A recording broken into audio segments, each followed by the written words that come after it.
Maswerteng tanghali po mga ka-STL. Narito na po ang resulta ng STL Isabela para sa araw na to. First draw December 11, 2024. Araw ng Miyerkules. Naway ang mga natayaan niyo pong mga numero kanina ay manalo nawa ngayong tanghaling ito. 1 PM kaya't kunin niyo na po ang inyong mga tickets. Narito na po ang resulta. Ang mga numerong nanalo sa STL Isabela ngayong tanghaling ito, December 11, 2024, 1 PM. First draw result, 11 at 39 in exact order. Sa lahat po ng tumaya kanina sa STL Isabela para sa first draw ng 11 at 39, congrats po sa inyo. Panalo po kayo. Again, 11 at 39 in exact order.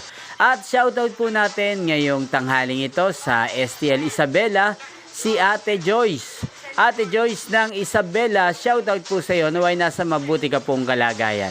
At sa lahat po ng mga taga Isabela dyan, shoutout po sa inyo. Inyo pong napanood ang resulta ng STL Isabela sa channel na to, Roderick Hernandez TV. Maraming salamat po sa patuloy niyo pong panonood at pagsuporta sa aking channel. Huwag pong kalimutang mag-subscribe. Thank you for watching. Magkita-kita pong muli tayo mamayang alas 7 ng gabi dito po sa channel na to.